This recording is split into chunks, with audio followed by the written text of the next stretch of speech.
It's really important because I recognize I have a privilege and a platform, and I think one of the most important and meaningful and probably the most effective ways of reducing barriers and affecting change and reducing discrimination is to take the opportunity to get to know people who are different than you and to truly engage and to get to know a trans woman. And you're going to know a lot about me in the next time that we're going to spend together.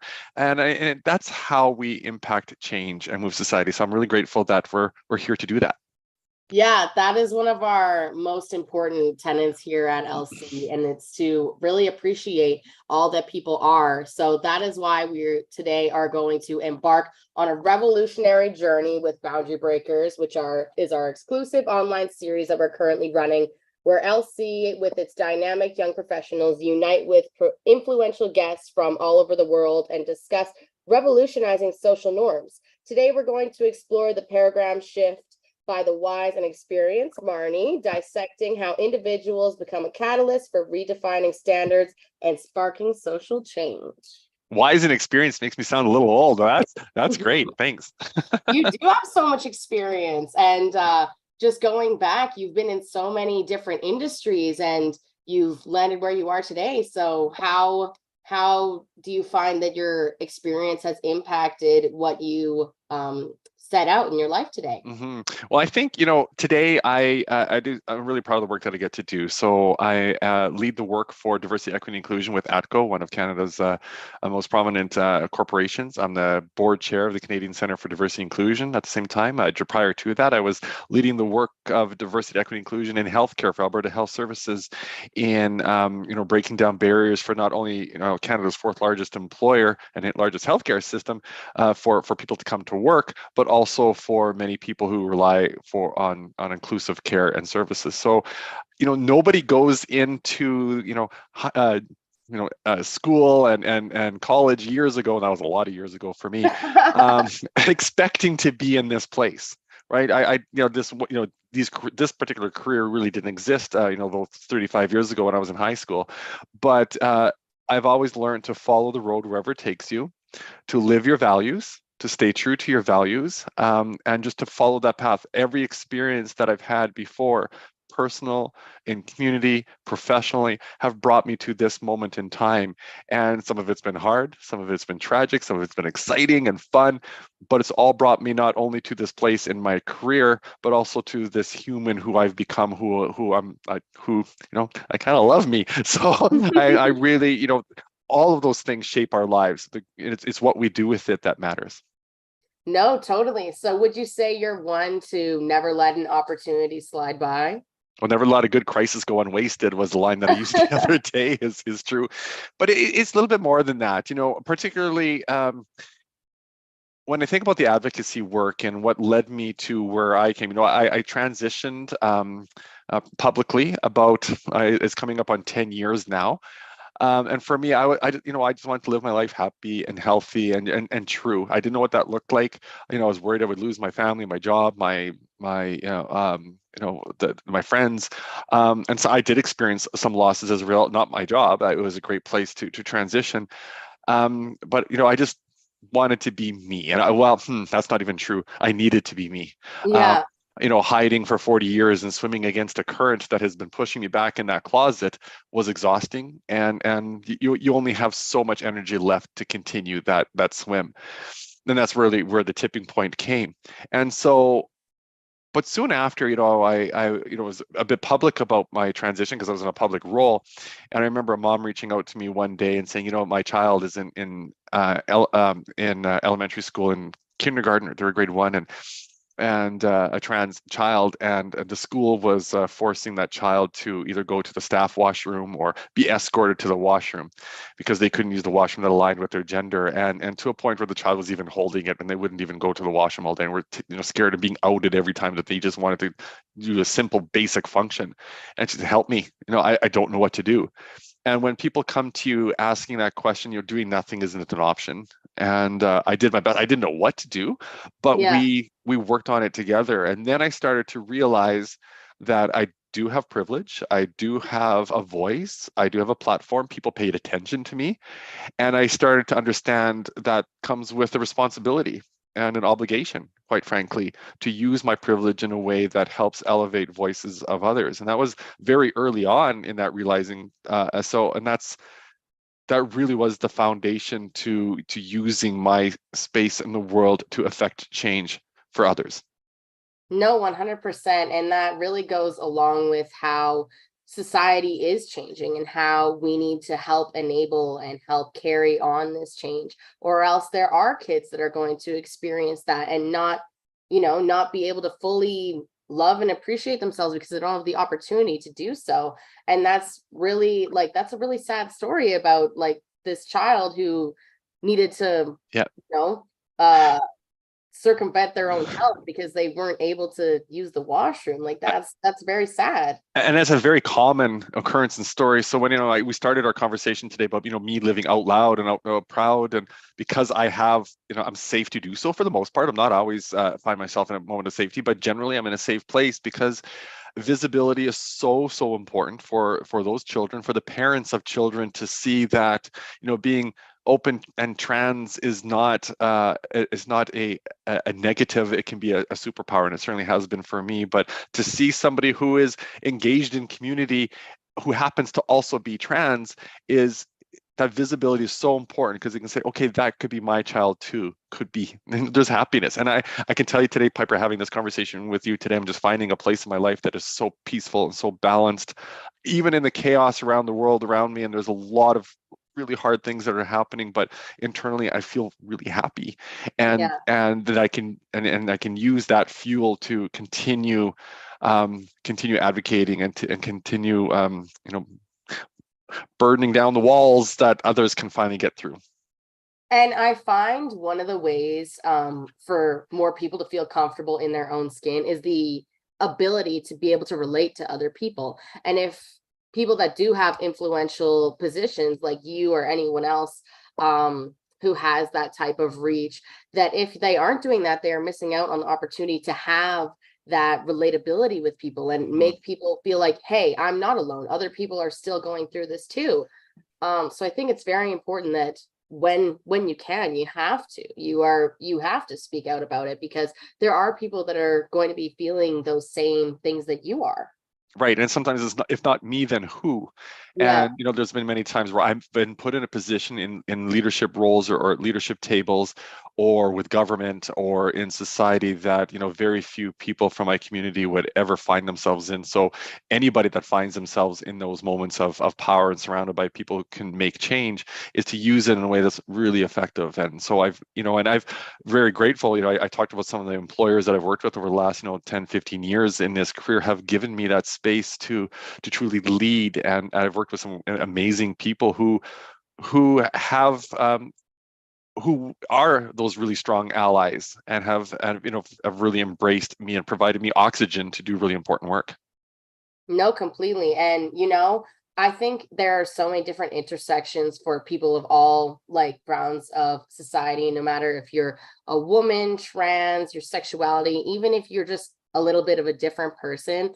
Like myself, I grew up in Fort McMurray, Alberta, and that has a very different society than what we have here, even in Calgary. And going to different provinces and seeing just the different societal aspects and how other people perceive each other, it's really crazy. So we have to really extend this aspect of support, and talking about it is the best way to do that.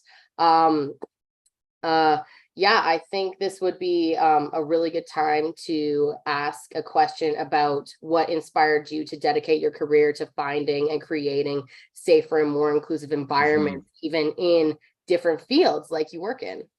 Yeah, well, of course I talked to you about the the initial reach out, but that inspiration comes on a regular basis. And I think that's what's really important when you're in work like mine, is to to pay attention to the change that you are impacting. And I know in healthcare there have been moments that we've impacted the lives of patients in a really significant way. I'm not a clinician, and I have worked and know some incredibly amazing clinicians.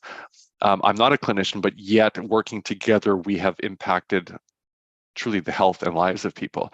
And I've heard those stories, and I think what's important, that's where you have to find resilience too. So that inspiration continues to come from the people who've become my heroes and my people. They might look to me for doing the things that I've done, but it's it's not courageous being out in public like I am. It's people who are still struggling to find their identity and still living in the shadows or living in silence or in privacy. That takes courage. That is hard. Where I'm at today is now easy, relatively easy to people who are trying to find their way through. That's courageous. And so that's where I get inspiration from. And then, the few folks who reach out to me saying, I saw you here, because I saw you there, I was able to do this. I was able to come out to my family. I was able to share my experience at work. And now, I'm thriving. Those are, I take inspiration from every single interaction like that, because for every one story that people hear, there's hundreds who have been impacted by the work who you would never hear from. Yeah. And it's right. So, and it's hard because sometimes the work is really hard, and sometimes I've experienced backlash and even threats to my own safety in this work, despite all the privileges that I have. And so paying attention to the people who are impacted by the work in a positive way, then you stay true to your values, you stay true to the work, trust the process, trust your heart, and trust the fact that you care, and try his best to not pay attention to that really negative noise that is out there. No, completely. And especially like in my position here, an LC representative, it's really important to me that there are people out there that are trying to make an impact in the community. And that is something that I love so much about being a part of this community and speaking to people like you and reaching other audiences. And I find that's very important to be able to create that change and to make people feel more comfortable and supported. And I'll be honest, like when you reached out to me, I must admit I didn't have a lot of experience, really knowledge about Love Caravan, and so I was curious. I the email was really lovely, but then when I met all of you and the work that you're doing, and interacting with other humans and that cross mentorship and how you're improving lives of others, that I found incredibly inspiring. And that's why it just wanted me to participate in this even more. So, that works both ways. No, completely. And I'm really excited to get into some of these other topics that we have, because they really flow out of this just natural discussion that we're having. I wanted to ask how you think that organizations can effectively bridge intergenerational gaps in the workplace, and how this intersects with just inclusion. Yeah, I think it's so important to remember that. I've done a little bit of research in this space, and I know that in the next 7 to 10 years, Gen X's and Gen Z's, that age group will be 80% of our workforce, of our population, and that's huge. So so we really have to pay attention to that. Employers and companies have to pay attention to what does the workforce look like today, and what is it going to look like in 7 to 10 years from now, because it's an exceptional, gifted, and skilled group of people that are coming into the workforce or who are already there.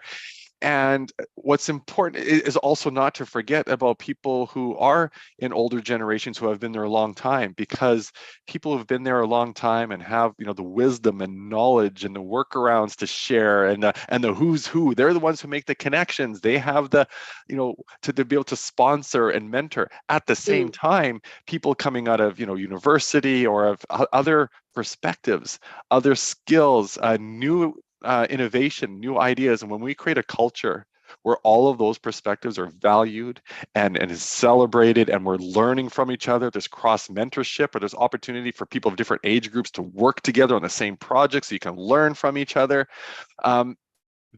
We all come to better decisions. We come to a more vibrant workplace. And I think that's really key piece. So when you ask, like, how do organizations do that?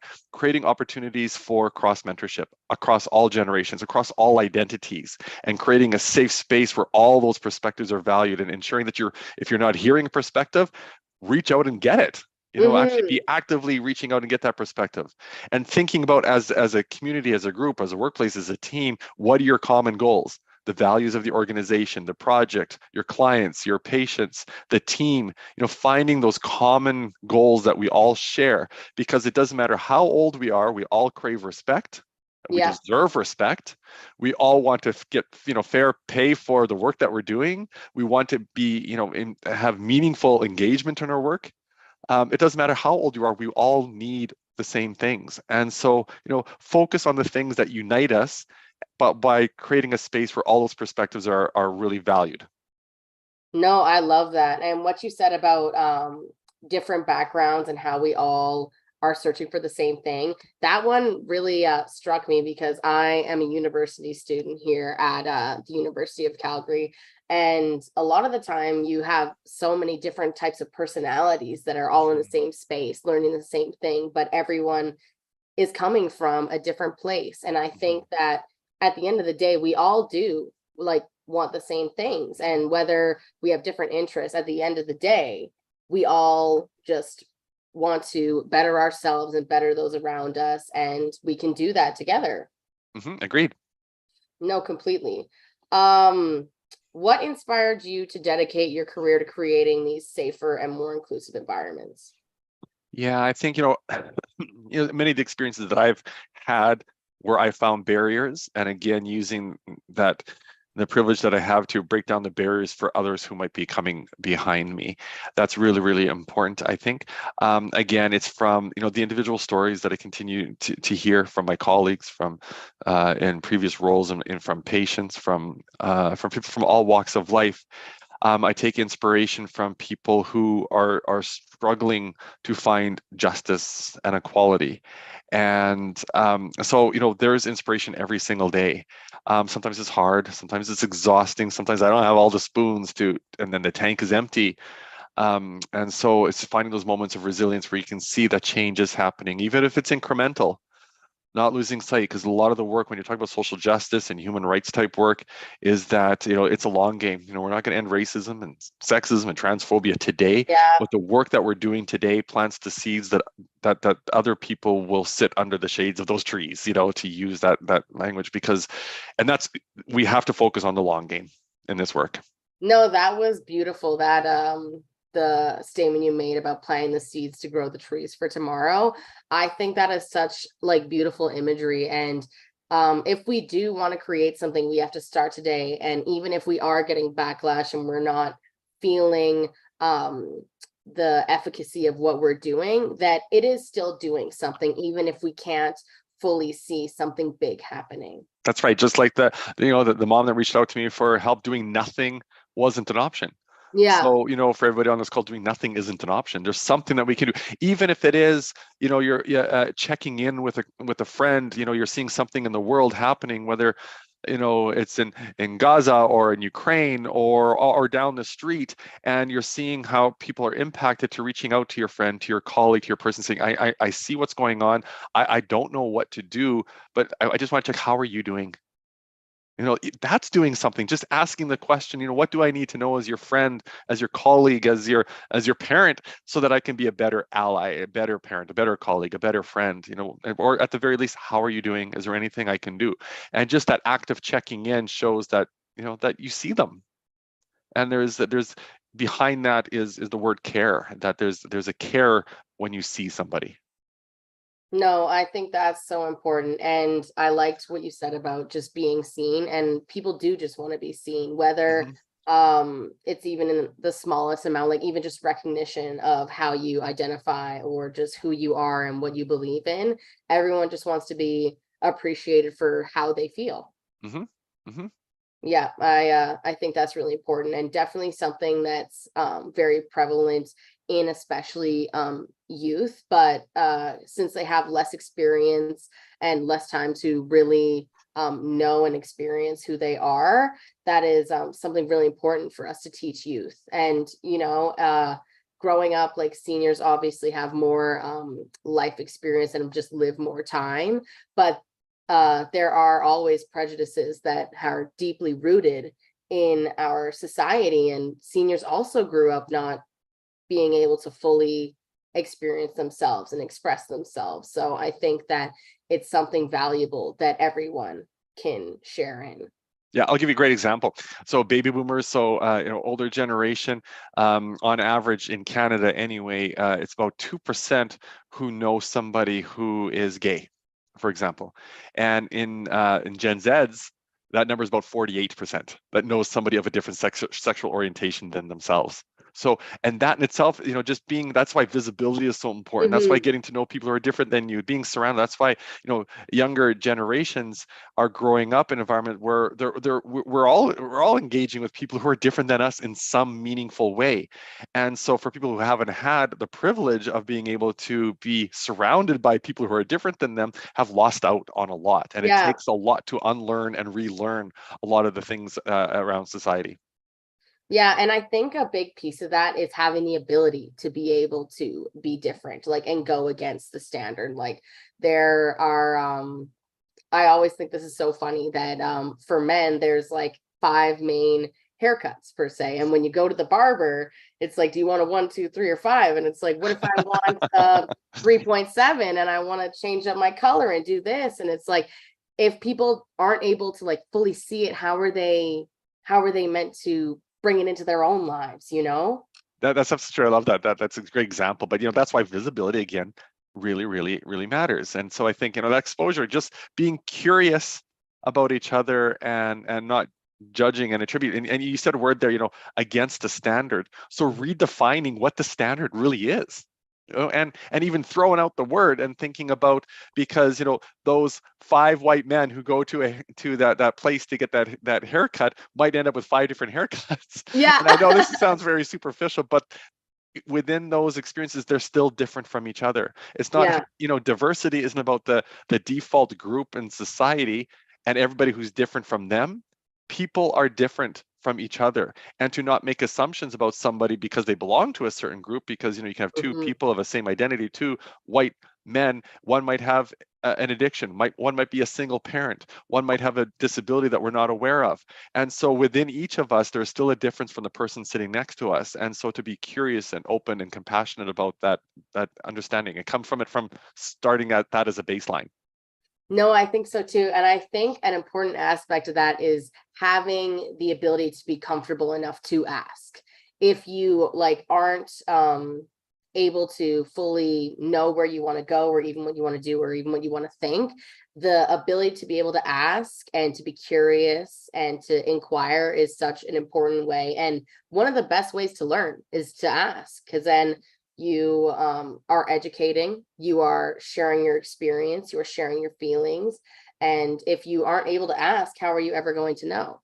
That's right. And I would think even not only being comfortable to ask, but be comfortable with the discomfort of the differences and asking, right? Because there's some discomfort, because it could be scary. Sit in that discomfort and ask yourself, why does this feel uncomfortable to me? Is it because I don't know, because I'm making assumptions, because of the things that I've heard? Where's that discomfort coming from? And then to use that discomfort to motivate to be curious. At the same time, how are we asking the question? So if we're talking about somebody's disability, for example, and if we want to know, not from a curious, from a voyeuristic, kind of perspective, but wanting to know more so I can be a better ally, asking the question first, can I ask you a question about your disability? So that provides the person the option to say no. Yeah. Because it's not their job to teach you everything there is about themselves or their disability. It's up to allies and us in our positions of power to do our learning on our own. But if you're in that environment, asking a question, can I ask you a question about your disability? And then to be open and curious and giving the opportunity for somebody to say yes or no. And if they do say no, respect that sometimes that again, it's not their job and they may not have the emotional energy to do it. And quite frankly, there's other places we as allies can learn as well. No, I loved that. And, even just extending an olive branch, I think also is a way for people to become more comfortable in that entire scenario. Whether you say yes or no, the act that someone cares enough to ask you about anything about yourself, that is, people aren't asking each other. So I think that is something how we can move forward in a simple way. Well, true. And I think, people get paralyzed in a little bit of a fear here. Like they don't want to say the wrong thing. They don't want to say the bad thing. They don't want to offend somebody by asking a question or making a statement. And I get that. I understand that, because people generally do not want to harm other people, right? And for the most place. And so, but what often happens is that people say nothing and do nothing. And so sometimes the silence itself and the alienation is actually more harmful than even trying and getting it wrong. And Yeah. so if you're not sure what to do, just own it and say, you know what, especially if somebody's disclosed something to you about maybe their mental health or their sexuality or gender, and honor the trust that somebody just bestowed upon you, and because that's really a privilege that somebody has shared with you. And so it's okay to say, you know what, this is new to me. I have no experience. I've not met anybody with the experience that you have. So tell me more. What more do I need to know about who you are and your experiences so I can be that better friend? And but and also thanking them for trusting them and for honoring them with what they're sharing with you. And then ask, and that it's open without making any assumptions, and that's not putting any labels to it or anything like that, but just being genuinely curious. And it allows them, it sends a message that you're safe and you're curious, but allows them the autonomy to Hmm. guide the direction of what they want to disclose and when and to who. No, I love that. And I feel like this sense of alienation, like if you aren't given that platform to be able to do that, is something that all groups and peoples in society feel. And that's one of our main focuses here at Love Caravan, this isolation of seniors and Yeah. how they do feel alienated and that they don't have the power or the avenue to be able to do something about it. So what is how would you advise that we could better combat that? Yeah, well, I think you folks are doing a pretty great job. I love Caravan and Thank you. engaging with I saw some of the news stories and videos, and it really is exceptional. And really sitting with people, and even sometimes it even means sitting in silence. And I think when you're wanting to learn about somebody, or you want to open that space, you know, that even sitting next to somebody, that close proximity even shows solidarity, shows support, and trying not to. And I'm really bad at this. I won't lie, is because I'm very extrovert, or at least I appear so much, and I've got a big presence. So I like to fill the silence. If it's No, silence, me too, me I too. get uncomfortable. It's like something's happening, Yeah. and is really uncomfortable in that silence. So sometimes it just means sitting in that presence with each other, and let the silence, just hang on to that silence for just Mm. honor the moment, be there in that moment. And so that shows just a little bit of compassion, not trying too much, but not to fill that silence, but let them share something and open up. And then it's about, tell me more about that. Tell me more about that experience. Oh, you've had 3 children, what are the names? Start to just be curious without being intrusive. No, totally. And one of the like key techniques that they teach you, at least in business school, when you're interviewing someone, is to let there be silence, and Yes. to let, if there is that uncomfortability that you mentioned, let them fill it. And they will every single And time. they will, exactly. Like there's studies on it, and you will learn so much more about a person by not always filling in those gaps. So I think that is something that's super useful, and people will bring up what is on their mind if they're obligated to, by just feeling that uncomfortability of an awkward silence. Yes, I was traveling back today with some colleagues who I've never met before, but we were sharing a transport back, and so they were having a conversation with each other, and I just wanted to dive in because it was so fun, it was so Yeah. engaging, and I had so much to share, which I normally would. But this whole entire time, I just sat back and listened, and I just learned so much about my colleagues by just listening, and it was beautiful, actually. And it was a really great experience, actually. But that's hard for me. That is so hard for me too. That's like kind of what I do when I'm in public. I like to put on, like, not a performance, but like I do put it on. My goal is to make everyone around me laugh, to connect with everybody, but then I'm not hearing as much from everyone else if I'm always the one that's doing that, right? And that's really important. Yeah. So and I think when we think about an allyship, and that's a really, good segue into that again, is as an ally, we always have to be mindful of how much space are we taking up on any given room. And, ours job as allies isn't to speak for on behalf. It is to amplify the voices of others and ensure that they have a platform, or to recognize when those voices aren't at the table and ensure that they're brought in, and to do more listening and and sometimes stepping back so that, oh, not sometimes, we should be stepping back to ensure that people feel supported to share openly in those spaces. So when I think about, the conversation earlier about intergenerational relationships and in the workplace, is to step back sometimes as the person that's been there a long time and invite people into conversations. And sometimes that gets them feeling uncomfortable, but in a safe way. And so ensuring that if three people on the call, you haven't heard from Piper in a while, saying, Piper, what do you have to add? You've been reflecting on this. I see you nodding. What's the noise that's happening in your head right now? Do you want to share? So something about that really struck me, especially because you were talking about in these different groups, is the impact of ageism. And, like, we are growing up in a completely different time than seniors did before us. So I'm wondering, like, how you think ageism does impact the efficacy of inclusion. Well, it absolutely does, because we might even think across the spectrum, and then you intersect that with gender or race. So older men in a workplace, when they're starting to change, go gray and change their hairstyle, things like that, they still continue to succeed. Women at a certain age, there's a bit of another glass ceiling that happens. In your mid 50s, and then the gray hair means something different in society, just something so again superficial. And I think and we saw that play out in Canadian media over the last couple of years, and I think with prominent women stepping down and changing their haircut, all of a sudden not as well supported by their broadcaster. And I think there's something to that. So ageism plays a role there, and then it intersects with different identities. Ageism can play a role by saying, they're a couple years away from their end of their career. They don't want to do the work. Let's just, that they're happy, they're doing their thing.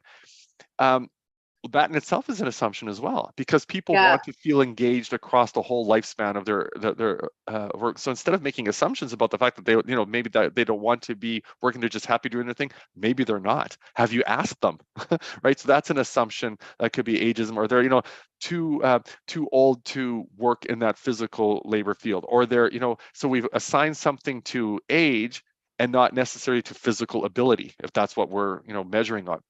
Same thing, of course, with younger folks who are coming in saying, oh, they don't have the wisdom, they don't have life experience, but they have their life experience. And they're learning new things and innovative ideas. And if we want to continue to grow and thrive as an organization or a company, you need innovation, you need creativity. And so again, you need to apply that platform for all of that to happen. So, ageism happens in many forms, and then just think how it intersects with other identities.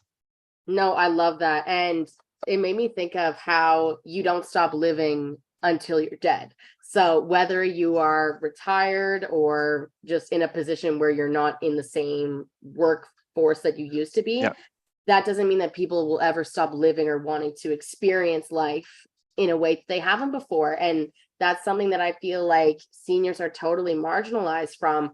Like you were saying, when seniors are being laid off, or they don't want to or their employers don't want to keep them in the same labor position, and if you're just making that assumption, you're taking away that right for them to live how they want to live. That's right, that autonomy. And we all want independence and autonomy, in some way. I think it also my head was I lost a thought. We're gonna have to come back to it, but I had a good thought, and it was really smart, but then I lost it.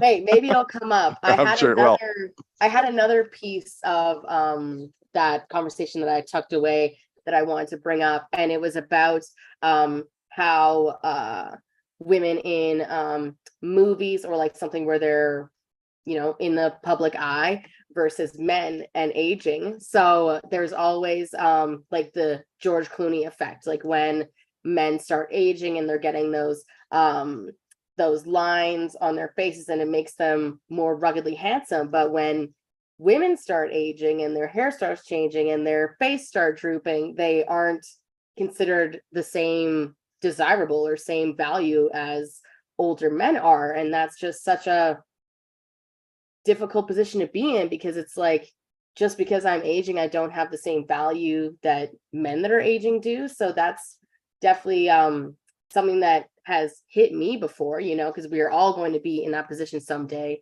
And to be devalued just by your age, like that's horrible. And I did remember what I was going to say, because thank you for that. But you're absolutely right. And what you see in society, and again, like we were talking about, news or movies or what have you. I'm seeing a lot of women actors who are, showing up on the red carpet of whatever awards, not wearing makeup, and they're going in I bold and just know. owning it, and and I love it. And I think of the Helen Mirrens of the world who are just embracing their age, and I love that. I think that's so empowering for people to see that. And I think, but there's a lot of judgment that goes behind that. And Yeah. then, right, and so I think, but you're absolutely right. There are two sides, but that also applies to the workplace. We're seeing those same impacts, and that's why I talk about that second glass ceiling. Is when Yeah. women get to that 55 plus age group, and then again making those assumptions. And the one thing that I was going to say is that every generation, every age needs flexibility. They want flexibility for their personal lives, whatever's happening medically, with family, all the things. What's different is that older generations are less likely to ask for it. Younger generations are more likely to ask for their needs and flexibility. Everybody desires the same things. Not everybody's going to ask for it. And so when you only, apply, certain benefits, whatever, to a certain group of people because they're asking for it, then you're alienating a big group of people. No, completely. And I think that's just such a useful piece to help bring more awareness to in society, for the ability for people to feel comfortable enough that they can ask. You know your value, but maybe you feel like you can't feel appreciated for it, right? That's a whole lot, that's another gender thing that, we play out, is that, and again, this changes with age, but particularly with gender, where men are more likely to apply for jobs where they have 60% of the skills, and women tend to apply for jobs where they have 100% of the skills. Yeah. Right. So in other words, men will apply, or women will apply for jobs they are qualified for. Men tend to apply for jobs they think they can do. And there is a difference, right? And then that also plays out when we're doing the hiring. And so, all things being equal, the men are more likely to get the job because their experience and competence is overestimated when things are equal. And so, you see that playing out a lot. And as also, as women, we tend to not advocate for ourselves, or we are less likely to speak up about our own skills, during performance conversations at work or something like that. And when you look at often a lot of corporations that have self-evaluation, so you evaluate how was your progress in the last year and so forth, women are more likely to have a lower self-ranking than men, right? So there's just all of those kinds of things. Or are those even things that are even valid, right? So those are a lot of those differences that you talk about. No, that totally struck me, and I completely relate. And I think I've seen a little bit more about this growing, and how if you do have some of the qualifications for a job, then you just apply anyway. And a lot of the time, what sends you over the board for getting hired versus not is your personality. So what a lot of people in business recommend is that you just take all of the skill sets that they ask on your resume, put them on there, and then just shoo away and be yourself in the interview and see where it goes. Because a lot of the time you'll be able to learn those things, especially if you're competent in that field and you are going to be hardworking, you'll be able to learn and pick those things up. So why not put yourself out there? Why limit yourself? It's true. And it's not only, personality, but generally people who they know, or who remind themselves in some way. They went to the same school, they have the same color, the same age, the same background, they went to the same city, whatever. That's all affinity biases that come into play, and that's how we ended up hiring people. So I really want to think about if there's any leaders ever listening to this, or when you emerge to become that leader outside of business school, and I mean a formal leader, you're already a leader, you're leading this amazing work, is to think about who you're sponsoring and who you're mentoring. So I'll give you a great example. women tend to need, or people from underrepresented groups often need people to tap them on the shoulder often. And it was during my transition, I was working at the Stollery Children's Hospital in Edmonton at the time, and that's where I found my space to transition, because I thought, this is a place where people truly care about each other, and they cared about me. And I thought, if I can't be me here, I can't be me anywhere. So, soon after, and it took a long time, like believing there's a whole TED talk on my transition. So it was scary. I was terrified. But, about a month after my transition, things were going really, really well. It was like a non-event, which is exactly how it should be. But I felt very supported, and I felt better, and I was more engaging and strong. But it was our senior leader who came to me and said, Marni, there's a new leadership role that has opened up. You should apply for it. Like me, I just wanted to keep my job. That was a baseline of success for me, and my transition was to keep my job. And this leader said to me, no, you should apply for this job. So I did. And it was a great opportunity, and I nailed the interview. I'd never felt more confident, and I was just owning it. It was amazing. I've never felt more confident in an interview. Now, I didn't get a job. Somebody else got the job, and she was the qualified person. She was great. There was no question that person should have got the job. But she came to me afterwards and said, you are going to be a leader one day. You're going to be a leader in healthcare and grow into this leader, because people want to come with you. They're inspired to join you. Long gone are the leaders who tell people what to do and direct people what to do, but they inspire people to come along with them. That's the leader you're going to be one day. And that was 10 years ago. And I'll never forget that, because I did apply for jobs after that were more provincial, more leadership roles, and I was getting interviews all the time, and then I had choice. But I never saw that in myself. She saw that in me, and she pointed that out to me, and she asked me to consider these things. So when you're thinking about mentors, and mentorship can happen here. You have colleagues, you have people in your school that in your university that you're working with, other students. We have to tap each other on the shoulder and say, you know what, you can do that. You should apply. And sometimes we have to do it a few more times. Particularly women have to be asked a few more times to consider than men will just put up their hand right away without even being asked. So it's important to recognize those skills in others, to mentor and to sponsor that person, and to tap them on the shoulder and say, you should do this. You can do this. You have the skills to do this. Because often we don't see that in ourselves. No, I think so too. And that's just goes back to what we were saying about feeling comfortable enough to step out of that comfort zone and having like what you need, support and the accessibility to do so.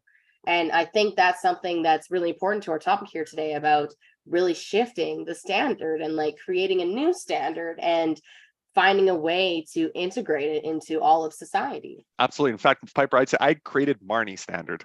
This is who I am. I am authentic. I am real. This is how I show up. This is what you're gonna get, and and you gotta love it or not. That's up to you. But this is who I am. So I set the standard of Marni, and which might be different than yours. But I think that's it hasn't been easy, and I've taken a lot of work. And again, I got a lot of privilege that have supported me in that space. But I wouldn't change a thing, because what's really important is that I can look back and say that I followed my values, and my values have never steered me wrong. No, I love that. And I can tell like some of your biggest passions are here. We have an audience member asking, what are some of your other passions that you have? My son. So I think up there, he was born him and his brother were born at 24 weeks gestation, so 3.5 months early, very tiny, very sick. We spent a lot of time in the hospital. My son Andrew never did get to come home, and his twin brother Alex did. He's now 17 my height, and he's just an amazing young man.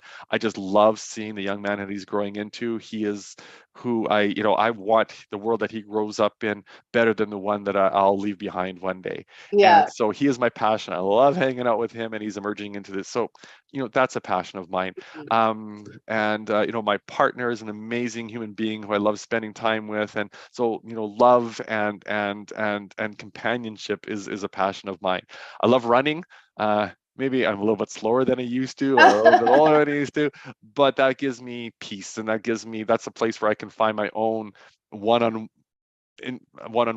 talk with Marni, that I can talk myself through a lot of problems and things. So that's a passion of mine. My work, I work with some of the most amazing people, and there's passion in that, knowing that people are being helped by the work that we're doing, that their lives are just a little bit better. That gives me passion. My community, Traveling. Oh my gosh, traveling. I love to travel because again, it's probably not surprising as a DEI person, but I've been to 55 countries, and that was a goal of mine, and that won't stop as long as I can travel, and do my best to ensure that that's thinking about climate and all the other things that I have to consider, but finding ways to explore worlds and to explore other cultures and people who are different than I am. I'm an exuberant lover of life. I just, truly, life is my passion, and really bringing out, being there is a passion, and a reminder that wherever you are, whenever you are, whoever you're with, to be there in that moment, like we are here together, Piper, just invested in this moment together. That is truly a passion. So that was a great question. Got me thinking. I'm glad, and I'm glad that you brought up this aspect of how traveling is such an important aspect of your life. And we've actually scheduled in our procedure a little segue for that. So for the rest of, perfect. You were thinking exactly what I was thinking, Alex. So this is a game that we prepared, and we have selected 5 different locations for you. Oh no. Based off a description. I wouldn't, well, with your expertise, I don't think you should be worried. So okay. I'm here for it. This is fun.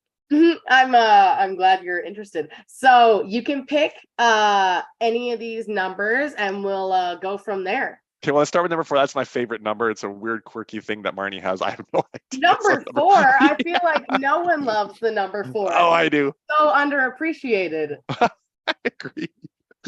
Okay. All right, let's see number 4. All right.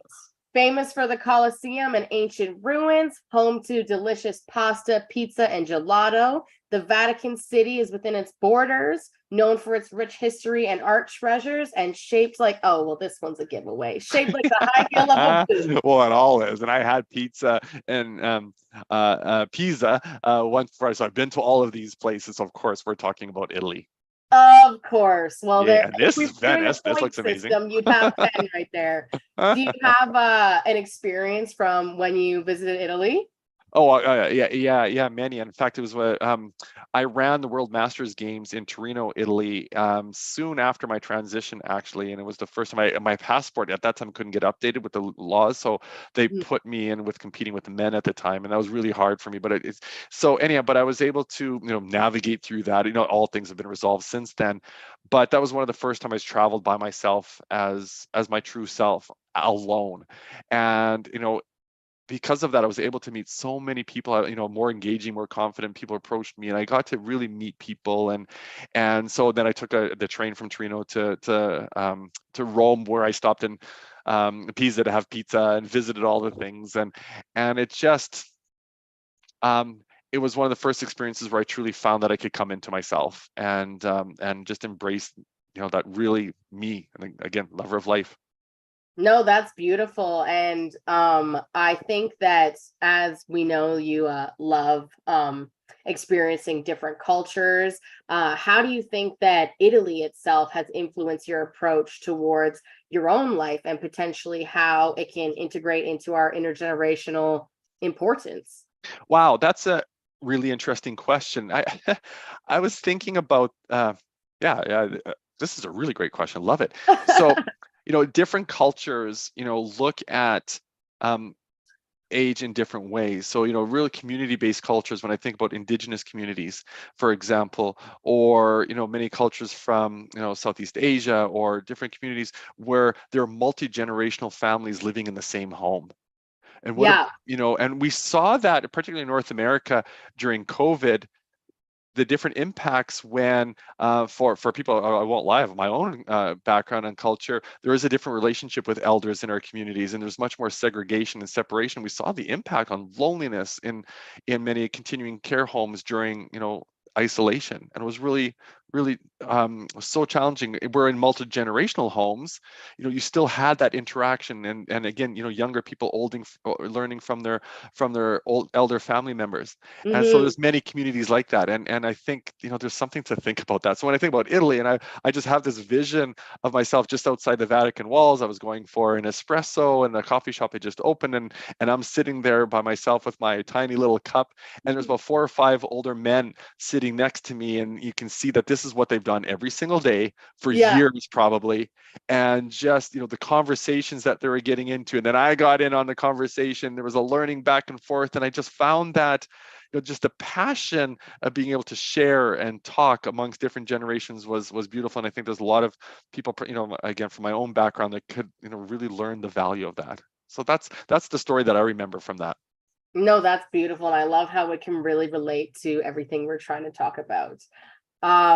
Let's see how the next yes, bring it on. relates. Where would you like to go next? Okay, number 2.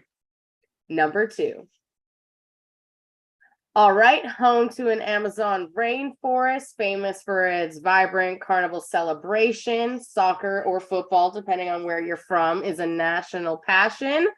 Obviously, we got this big statue of Jesus Christ overlooking the city, and its official language is Portuguese. Of course, we're talking about Brazil. Of course. Have you been to Brazil? I've not been to Brazil. I've been next door to Peru, and I've spent some time in the Amazon rainforest. And so that was pretty spectacular, but I have not had the opportunity yet. And that's still, one of the bucket lists. I've got about 145 countries left to go. Why is it on your bucket list? Why Brazil? Well, I want to spend a lot more time in South America for sure.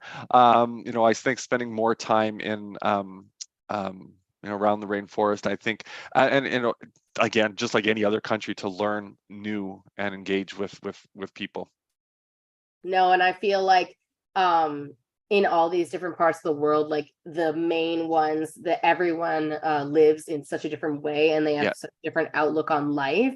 And I feel like there is something so important that we can learn from all these different cultures. And this online virtuality of some of our programs like Boundary Breakers allow us to be able to connect with people from all over the world. And this is something that we've had experience with, especially with some of our other online programs, and seeing artists from places like Somalia and Ghana, and just seeing how different they express themselves. Like it's beautiful, and you never would ever experience that if you don't outreach to people on the other side of the world. That's right. And learn from them, right? Mm-hmm. No, I think this is really great. And I haven't traveled much in my time, but I would definitely like to see Brazil. Looks gorgeous, at least in this picture. All right, let's see where we go to next. Number 5. Land of, I don't even know how to say that word. Fjords. Perfect. The fjords and the Northern Lights, renowned for its Viking history. Its capital city is Oslo. Celebrates do you know how to say this one? No, that I don't know that word. Hygie?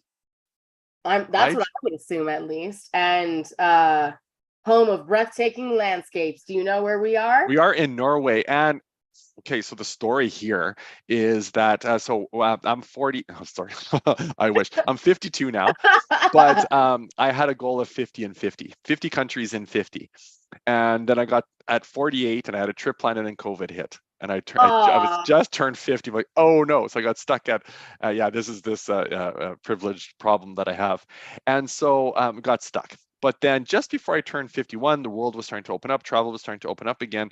And so I got my son, he was traveling with his other parent in Italy, actually, and then we're in Sweden at the time.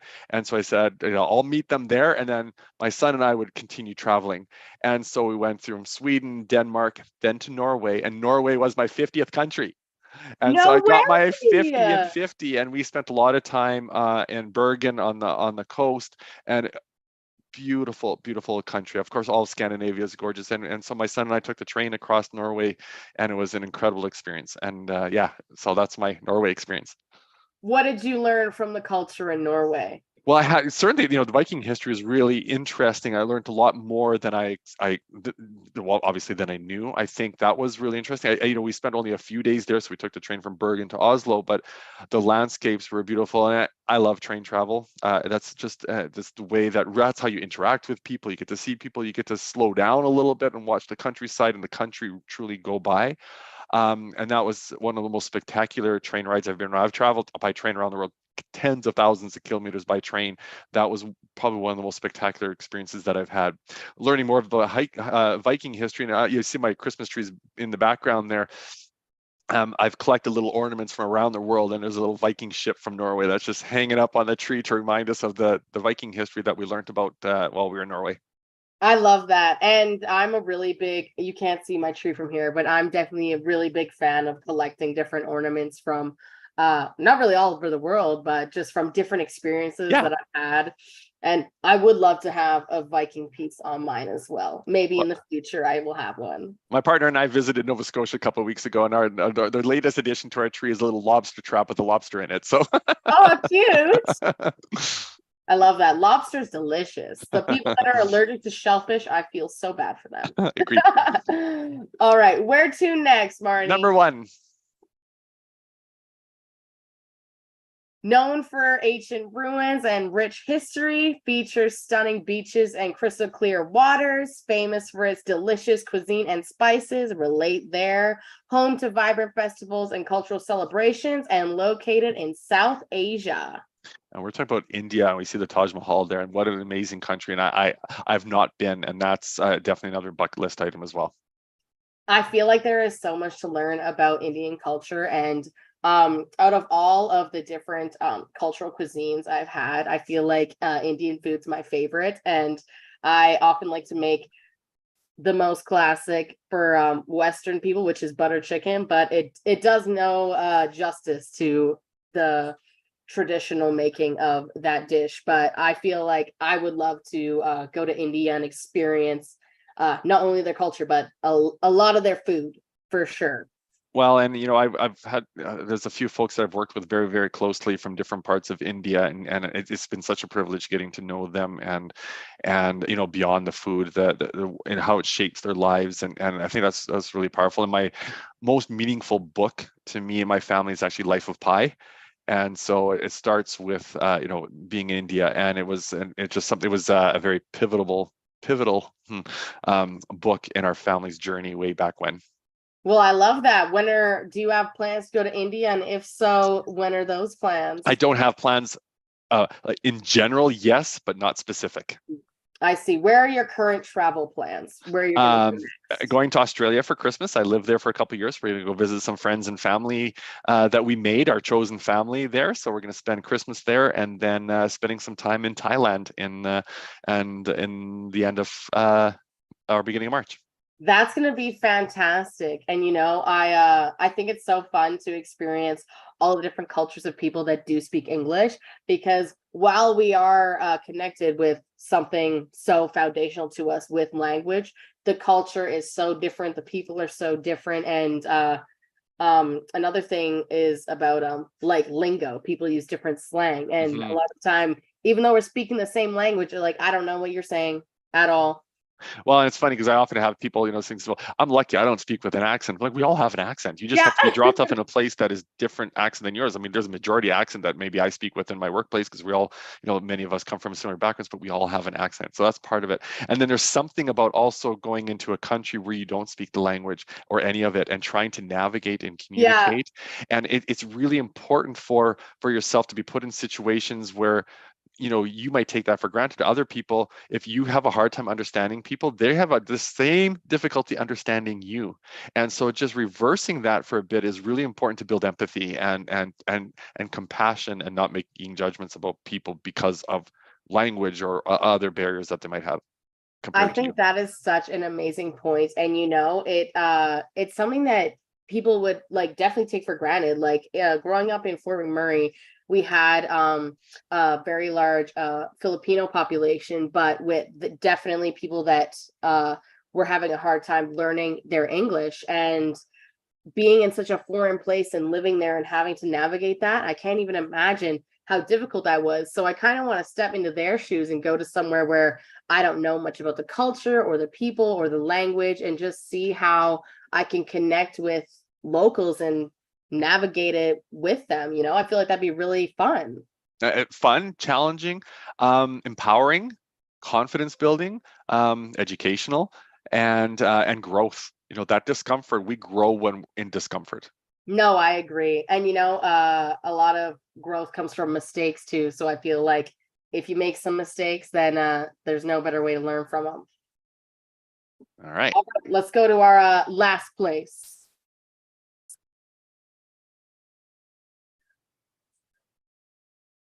All right, land of the rising sun, cherry blossoms paint the landscape in the spring, as we see in this gorgeous picture. Known for sushi, sumo wrestling, and tea ceremonies.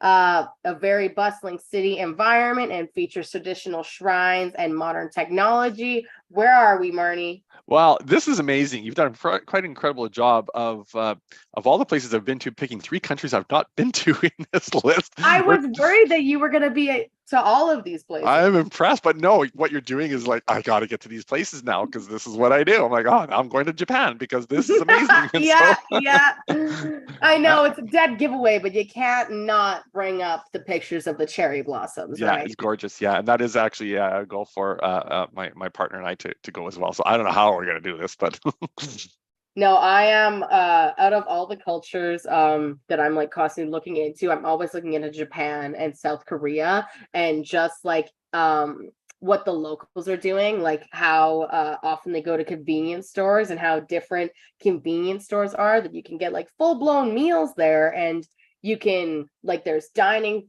areas there, and it's just everything looks so delicious. That is one thing about Japan. Everyone's always talking about how amazing the food is, and I'm obviously a big foodie. I already talked about why I would go to India and for the food. So I would love to experience Japan as well. I don't know when I'd be able to, but I definitely, it's in my sights.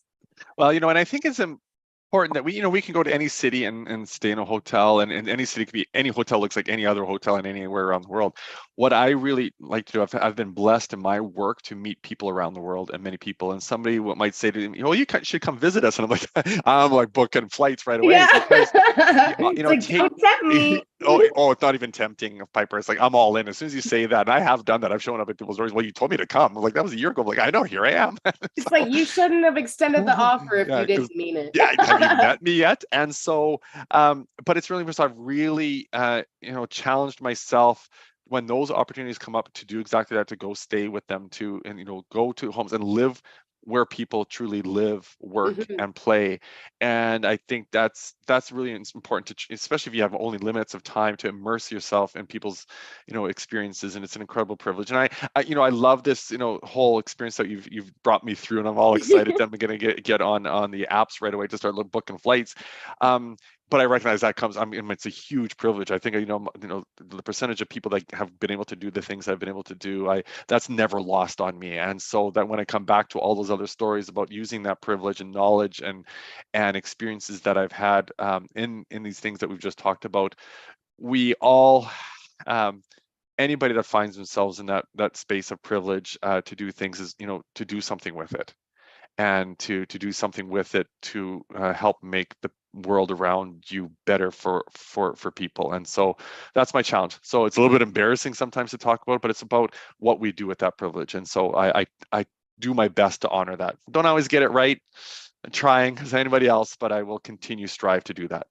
And that, again, we learn from these mistakes, and nobody's perfect. Everyone's human. We're all going through this singular life for the first time all together. So it's important that we do note where we do mess up and where we can grow. And definitely the whole privilege conversation is something very prevalent to that. And obviously being from the Western side of the world, all of us are very privileged.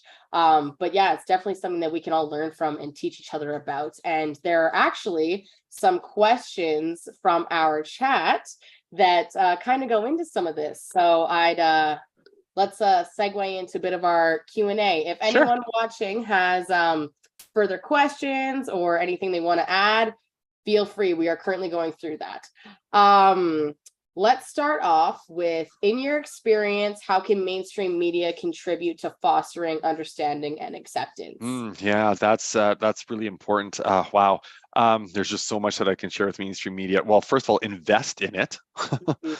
Like actually invest in your media, and we hear stories more and more and more about people, like jobs going and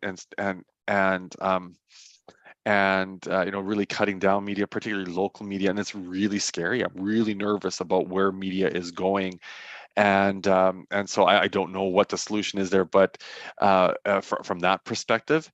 But if I had one lesson for media is to not always both sides the story. And to Yeah, really be mindful of who you're platforming, and not all stories carry equal weight.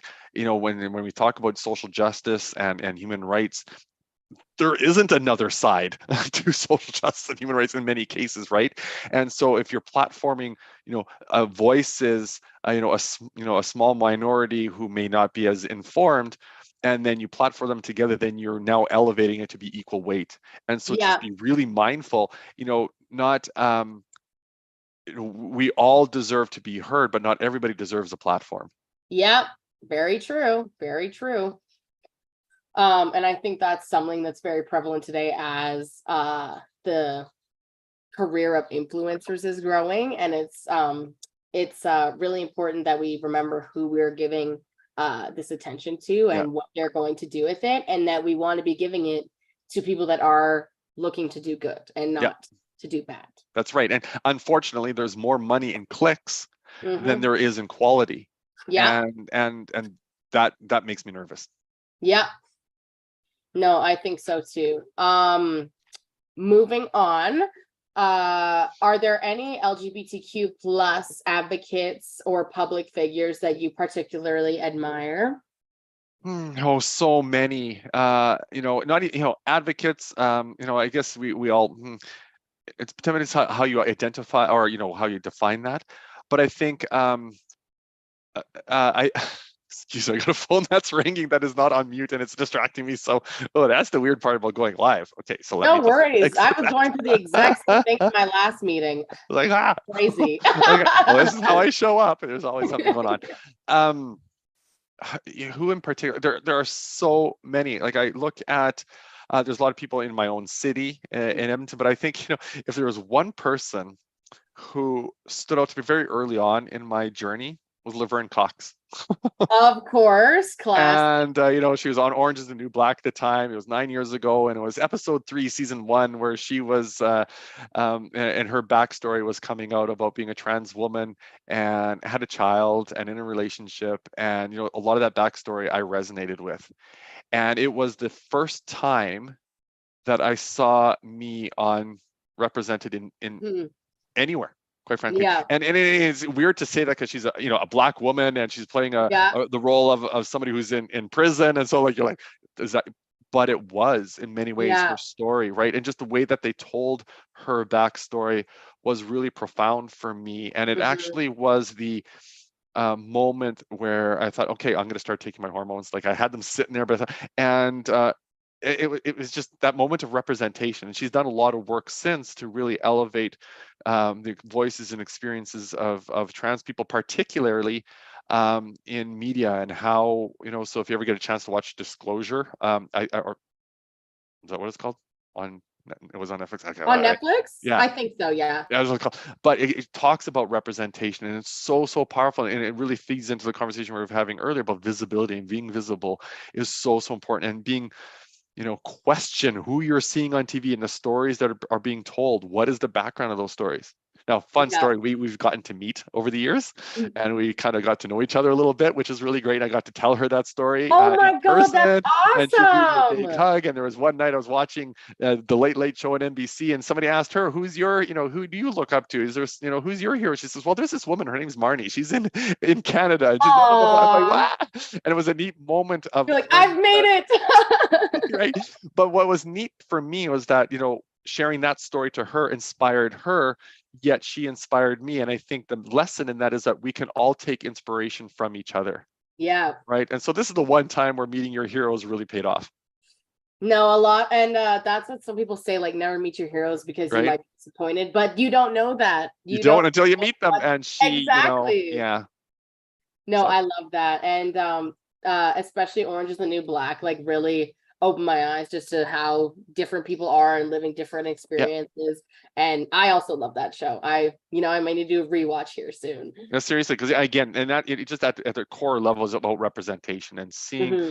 seeing something. That's why it's so important for young people to see a Black Little Mermaid, right? Yeah. Right, and it's so important because that representation, and to see yourself, just sense of that I belong here, that I'm welcome Yeah. here. No, I love that. And what's that actress's name? She did amazing in that, the new Little Mm-hmm. Mermaid. Mm-hmm. I don't remember right now, but she did do fantastic. Um, we have a very interesting question from the audience. What do you think is the best way if you want to come out to your parents and afraid of how they'll react? Yeesh, well, you're probably not asking the best person, because I was terrified, and I did come out to my parents and they reacted as poorly as I expected, if not even more so, and I've not heard from them since. Mhm. And that was 9 years ago, so it's really hard. I think I've have more lessons for parents than I have for Mm, people, and I think um, you know best who your trusted adult is in your life, mm. and find those people. And so Yeah, and reach out to them. So it may be your parent, it may not be your parent. I know it's really scary. It's really scary. mhm. Even if you might have the best parents ever, who are most progressive, and they're the ones who are always in the pride parades and using pronouns and all the things, it's still scary, because Yeah. when it happens to you, when it's your life that is impacted, it's terrifying. And I get that, and I know it's really scary. So I think Mm. what's important is to find your support, find those trusted people in your life who will have your back no matter what. It might be a little tiny circle, and then think about the next concentric circle of support, who you're pretty sure they're going to have your back, and start to Yeah, and to share and get that trust and build support, so that when you get to that outer circle of that you're not really sure how they're going to react, you've already built confidence within yourself in exactly. sharing your story. You have solidarity and support behind you, and then no matter what happens, you're more prepared um, to respond to whatever happens. And so that's what I think, to find the trusted people in your life. And sometimes it might be your parent, and I hope it is. But if there are parents listening to this, or if somebody's coming to you to be that trusted person, your job is to listen, to thank them, and to love them unconditionally. No, I think that is so important and honestly moving. And it goes back to what we said earlier about the family that you choose and like how important they are in your life and building that community. And even if you aren't connected by blood, that honestly doesn't matter at the end of the day, right? Yeah. I think that's really important and something that a lot of kids who are going through this, or even adults that have just never like allowed that part of themselves to allow themselves to emanate into who they are. I think that's really important. And like you said, even if it's a small group, like, it's still so important to have. I think that's definitely very moving. I hope Chloe, who left that question, was able to resonate with that answer. Yeah. Good luck, Chloe. I wish you all the best. I'm happy for you. If that Derek, was you, or might be somebody else, but that was a great question. Thank you for asking. no, I think that's super important too. We have another question, and it involves some of our programming. So during our 60 and older elderly events at LC, we've rarely encountered LGBTQ plus seniors. And based on your experience and knowledge, what potential difficulties and challenges might seniors from this group face in terms of elder care, from which these challenges and difficulties may not be readily noticeable or accommodatable, especially when you're dealing with the government? So you're talking about elders who they themselves are part of the community? Yeah. Yeah, and I think, excuse me, I have to just cough for a second. Yeah, it's a really good point, because for many people who are going into, it's a lot of people have been out for most of their lives, right? They've been out Mhm. for 40, 50 years of their lives, have had partners, and then might be going into community services or maybe continuing care, where now all of a sudden the people who are providing that care may not have the experience working with LGBTQ plus people. And so all of a sudden, your spouse of 40 years of the same gender isn't welcome in that space. Or they're assumed to be their brother or family member or friend. And then the services are different. So then in many cases, many people go back into a closet. And that's really hard after most of their lives, living true.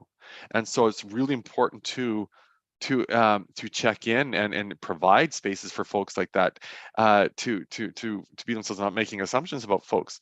When I think about for me, I don't have a lot of family in my life, not blood family. So I don't know what my future will look like in terms of what happens if I get sick, or who'll be around to to take care of me, or those kinds of things. When I think about going into long-term care, for example, is somebody gonna be knowing to shave me if I can't do it by myself? Yeah. Right, to provide me so that I can have some sense of who I am. Like, I know it seems like something so simple to many people, but those are the things that I think about when I'm not able to do some of the things for myself. And I think those are the things that I think it seems so small, but I think about those often. The little things matter. Right? That's why there's so many songs written about it. Care about the little things, because things make the big reality of life worthwhile. Absolutely. Right. I remember, just recently, and I know we're kind of going on a tangent here, but my same gender partner and I were traveling, and we're to an airport, and we're checking in, the flight was delayed, we had to get bumped onto a different flight. It was just a really chaotic kind of one of those kind of days. And the check-in clerk, who was working all the things, she had no indication that we were a romantic couple. There was nothing that would have suggested that in the very brief interaction that we had. And and often what we get is your sisters, your friends, all that kind of thing, right? And there's no so it's very invalidating, and again, you're not seen. But in this particular interaction, I said, "Oh, you moved us to that flight. Are we sitting together?" And she made some joke about, unless you're sick of your partner or something like that, you want to sit separate.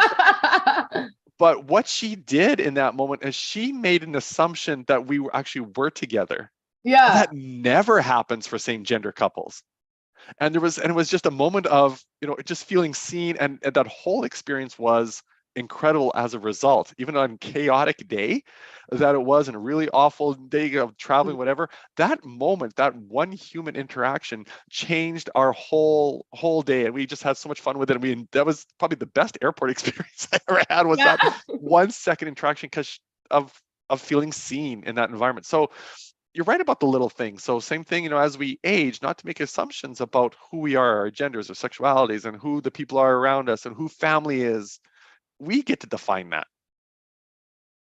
No, I love that. And that's one of the biggest issues of our society, is making those assumptions without, if you are wondering, like we said earlier, just go and ask. And if they don't feel like answering, then at least you offered the ability for them to.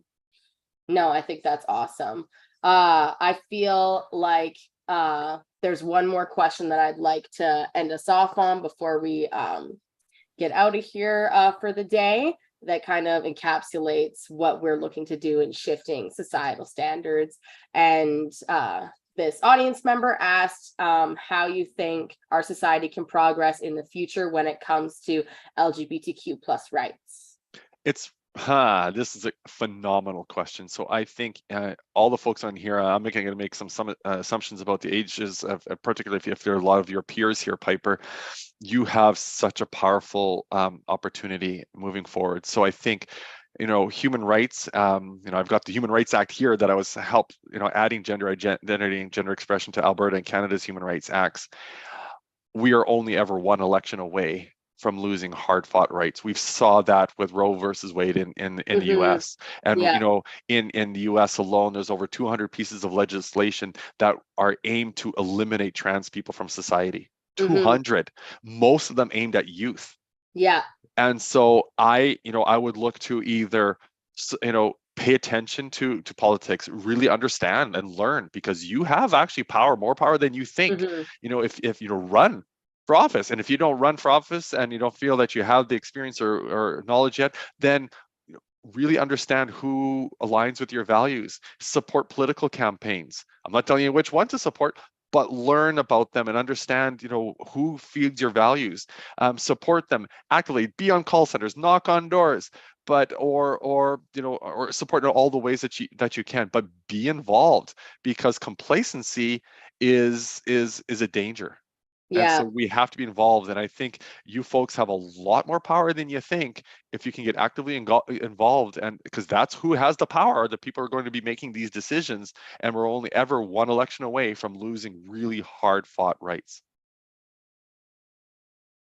Yeah. And I think, especially being in political science, this is definitely something that isn't even talked about enough. And my passion, especially in politics, is in human rights and how we can expand them, make them better, and make them actually more effective, especially in the international realm. International law is very squishy. It's very up in the air, and a lot of it isn't enforceable. A lot of it isn't really customary, and it's very crazy living in the Western world and having people's lives like at risk being taken away just like this, when something like international legislation is in existence, but it isn't actually brought into our world. Like that's horrifying. And what is the point of even having international human rights laws if they aren't doing anything? Or the complacency saying that, well, it's not so bad here. Look at this other country, look at these other countries where, people are harmed, which is true. It's awful. There's many countries in the world that I can't go to without fear of being put in jail or killed. Yeah. I get that, right? And I think that's really, we have to pay attention. Yes, it can be very much worse in other countries. That doesn't excuse us from not being better here. That never excuses us, because we should be the beacon of safety, of inclusion, of people who need what we have to offer. So we should be the beacon. Just because somebody has it worse doesn't give us an excuse not to do better. So we have to hold that each other accountable for that. Particularly I love leaders. That idea of being the beacon, and how just because we are doing better off doesn't mean that we can't be doing better. I think that is a lesson that everyone watching can take and try to put in their own lives. And this is what we are trying to do here at Love Caravan. And I'm so grateful that we have had you here today, because we've had so many amazing discussions. And I think we can keep going with this interview all day, but unfortunately we cannot. But if you are interested in joining our hard launch later on in this series, we would love to have you back. And we hope that you can potentially be a guest audience member for some of our interviews in the future, and that we've created a lasting connection here today, Marni. Oh, we certainly have. I was just really excited. I know I'm thrilled to follow the great work that you're going to be doing and amplify it where I can. I just got another message in from our chat saying that one of our viewers loved the concepts and just to be involved in creating something amazing. So do you have a piece about being involved and to give to the audience? To be involved in anything particular, something that I've been involved in, or how to get involved? Where are we going with this? I think how to be involved, how to get more a part of this conversation, and how we can, as people, individuals, get involved in creating change. Yeah. Don't say no when the opportunities present themselves, and challenge yourself, learn more. If there's something that's really important to you, or even something that you think you should know more about but don't, take the time to learn. Take the time to look for those resources, challenge your assumptions, and act on them. Get to know the people who are impacted by these things. And so this is a role also of allies, is that, you're not going to step in and just take over. Ask communities that you want to, be part of, to advocate for, with, support. what that looks like to them. What do they need? And not put our need to save people ahead of people's needs to have autonomy and self-direction. And so, just to really be mindful of the place that we're going to take up in those spaces. Yeah. And I think that's super important. And I have really appreciated just being here with you today. I look forward to staying in contact and seeing how you can get involved in some of our other programs, potentially something with our gala that we're doing in June. We are obviously always looking for speakers and just things to add to our activities. So if you're available in June, we'd love to have you be a part of that.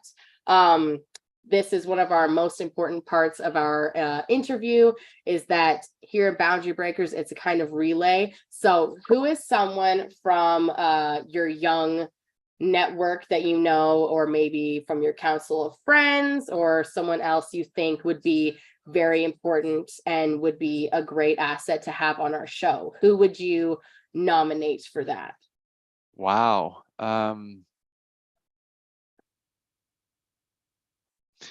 Yeah, I actually do think of somebody in particular. So her name is Dani Parody, and she's an exceptional human being. She is in journalism, and all of her work is about elevating stories of Indigenous people, murdered and missing Indigenous women and girls. Many stories, and she's, she really dives in to the work, and with her own lived experiences, to amplify those voices, those stories. And it's somebody that I think you would love to get to know. I think that'd be amazing. And I love what you said about bringing up the Red Dress Project and missing and murdered Indigenous women. Growing up in Fort McMurray, obviously we have a very large Indigenous population. Even my partner is Indigenous, Métis. And I've actually done several dance pieces about missing and murdered women, the Red Dress Project. And I think that you said her name was Dani? Dani, yeah. And sorry, I didn't mean to cut you off. Oh yeah, no. She just came back from Resolute Bay and had some incredible experiences in communities up north. And it's just, it's just such a privilege getting to talk with her and read her stories. And you can find some of her stories online. So it's really great. APTN she works with, so she's really great. Okay, perfect. I definitely have that in my notes, and we'll be reaching probably through you to see if we can get that connection there. And we'd love to have her on the show. And if you'd be able to guest audience, be a part of our discussion, we would love to have you do that, because that is another part of our interactive aspect here at Boundary Breakers. Love it. But did you have any final words for our audience? Well, no, just thank you for all the great work you're doing and for sharing the stories and asking the great questions that, the audience that had. And just, this was a great opportunity to get to know each other again. And that's really where this started from. And I think you're doing exceptional work, and, to support each other, check in with each other. How are you doing out there? This is a tough time. We're live now in December, so there are people who are celebrating all kinds of different holidays and spiritual and cultural events during this month in particular. That could be a tough time for a lot of people. It could be a lot of time, we're talking about, elders in homes, to queer communities who no longer have family in their lives. It can be a very lonely, isolating time. I'm blessed to have some, amazing people in my life, but there's been holidays like now that where I have felt alone. So I think, check in with each other, be that chosen family that somebody needs at this time of year. No, I love that. And I think that's a great way to end off, especially in this holiday season, like you mentioned. We will definitely keep this contact warm. I look forward to seeing what you do, and I hope that you and your partner have an amazing holiday in Lake Louise, I think you mentioned. Yeah. And I'm just really grateful to be here. So thank you to our lovely audience for attending this meeting, this interview. Once again, my name is Piper. I'm just one of our LC representatives here, and I'm so grateful to be to have been here and experienced this conversation with you, Marni. Oh, this was a lot of fun. Really appreciate it. All right, wait, one more. Icon 3 dots. So your little square that you have. Oh, my own. Oh, yeah, there it is. Okay, yeah. And then you click choose video filter. There's so many different ones here, and I think we should each pick one so that we can do a little group picture. I feel like this one matches my background, so I'm gonna take there's just way too many here. Okay. My girlfriend would like this one. Oh, that's so cute. It matches your shirt. I know. It's polka dots. Can't go wrong with polka dots. Get your game face on. Let me get my screenshot function. All right, smile. Okay, we look gorgeous in that. Yeah, thank you so much, Marni. Best wishes to you, your chosen family, and to your girlfriend. It was a blessing to be here with you today, and I look forward to when we can speak again. Likewise, this was amazing. Thank you, everybody. Thanks, Piper.